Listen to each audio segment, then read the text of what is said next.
السلام علیکم student, hope so آپ سب خیر و عافیت سے ہوں گے۔ آج کی ویڈیو میں ہم دیکھنے جا رہے ہیں کہ نان میرٹ بیسڈ جو پروگرام ہے ان کی ڈیٹ ایکسٹینڈ کی گئی ہے، اس کی لاسٹ ڈیٹ کب ہے اور آپ کس طرح اپلائی کر سکتے ہیں، اس کا پروسیجر کیا ہوتا ہے، کیا میرٹ بیس والوں کا نان میرٹ بیس والوں کو سیم ہوتا ہے اور اس کے اندر فیس اسٹرکچر کے اباؤٹ کتنا ڈفرینس ہوتا ہے، یہ ساری چیزیں ہم ڈسکس کرنے جا رہے ہیں۔ تو امید ہے کہ آپ کو یہ ویڈیو آپ کے لیے ہیلپ فل رہی ہوگی۔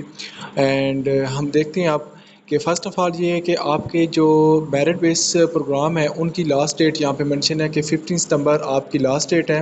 آپ 15 ستمبر 2025 تک اپلائی کر سکتے ہیں رات 12 بجے تک۔ اگر آپ خود اپلائی نہیں کرنا چاہتے تو ورچوئل یونیورسٹی کے کسی بھی آپ کیمپس میں چلے جائیں، ورکنگ آورس کے اندر وہ آپ کو اپلائی کر دیں گے، ٹھیک ہے۔ ویسے اگر آپ گھر بیٹھ کے اگر کرنا چاہتے ہیں اپلائی تو پھر رات 12 سے پہلے آپ اپلائی کر سکتے ہیں۔ سو اس کی جو پروسیسنگ فیس ہوتی ہے وہ 500 ہوتی ہے، جو کہ آپ کو 19 ستمبر 2025 سے پہلے پے کرنی ہوتی ہے۔ اس کے بعد پھر آپ کی ایڈمیشن فیس آتی ہے۔ ایڈمیشن فیس آپ کی راؤنڈ اباؤٹ 10,000 سم تھنگ بن جاتی ہے، لائک 11,000، ٹھیک ہے۔ 11,000 آپ کو پے کرنی ہوتی ہے، وہ آپ کی ایڈمیشن فیس ہوتی ہے۔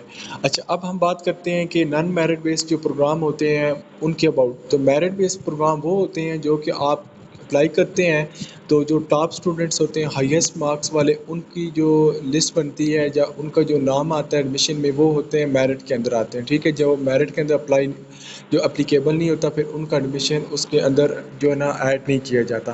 پھر وہ اسٹوڈنٹ جو کہ میرٹ کے اندر نہیں آ رہے ہوتے لیکن پھر ہی وہ ان کی ولنگنیس ہوتی ہے کہ ہم ورچوئل یونیورسٹی کے اندر ایڈمیشن لینا چاہتے ہیں، تو پھر وہ کون سی اسٹریٹجی اڈاپٹ کر سکتے ہیں۔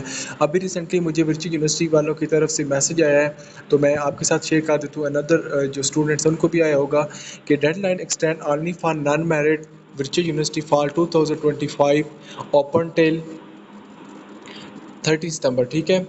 تو یہ کیا ہے، 30 ستمبر تک جو ہے نا ان کے ایڈمیشن اوپن ہے، اور اس کے جو اپلائی کا پروسیجر ہے وہ سیم جو میرٹ بیس والوں کا ہے ایسا ہی ان کا بھی ہے، ٹھیک ہے۔ اور آپ نے کیا کرنا ہے کہ اس کی میں نے پروسیجر آپ کو بتا دیتا ہوں کہ اس کا کیا مطلب ہوتا ہے۔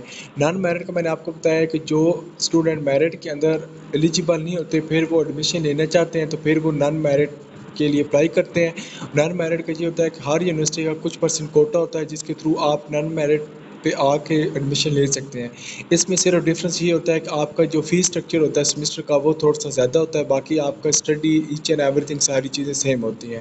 آپ ادر یونیورسٹی کی اگر بات کرتے ہیں تو وہاں پہ یہ ہوتا ہے کہ اگر میرٹ کے اندر آپ کا نام نہیں آیا تو پھر آپ جو ہے کہ ان کا جو نان میرٹ کا کوٹا ہوتا ہے اس کے اوپر آپ اپلائی کرتے ہیں، تو پھر اس میں جو ہائیسٹ والے ہوتے ہیں، ٹھیک ہے، نان میرٹ پہ وہ اپلائی کرتے ہیں تو وہ اگر ایلیجیبل ہوتے ہیں دین ان کو تھوڑی سی ایکسٹرا سیمسٹر کی فیس پے کرنی ہوتی ہے، ٹھیک ہے۔ سیم ایز آپ کو اسی میں بھی کرنی ہے، باقی آپ کی فیسیں ساری سیم ہوں گی۔ اور اس کا جو نان میرٹ کا جو فیس اسٹرکچر آتا ہے تو انشاءاللہ میں آپ کے ساتھ ضرور ڈسکس کروں گا، لیکن میرے پوائنٹ آف ویو سے یہ ہے کہ نان میرٹ کا جو فیس اسٹرکچر ہوگا، اگر میرٹ کا 20,000 سیمسٹر کی فیس ہوگی تو اس کی ہو سکتا ہے کہ 25,000 ہو جائے۔ مین ایڈ کے پلس یہ ہے کہ اگر اس کی ڈیٹ اس کے جو فیس اسٹرکچر اگر اناؤنس ہوگا تو انشاءاللہ میں آپ کے ساتھ ضرور شیئر کروں گا۔ فردر یہ ہے کہ اگر ویڈیو گیٹ وے کا آپ گروپ آفیشیل جوائن کرنا چاہتے ہیں، ڈسکرپشن کے اندر لنک اٹیچ، آپ اس کے تھرو آپ پارٹیسپیٹ بن سکتے ہیں، جس میں آپ کو ہر جو ایکٹیویٹیز کی انفارمیشن اباؤٹ ایڈمیشن اسٹڈی وغیرہ کی آپ کو ملتی رہے گی۔ Thank you so much guys for watching my video.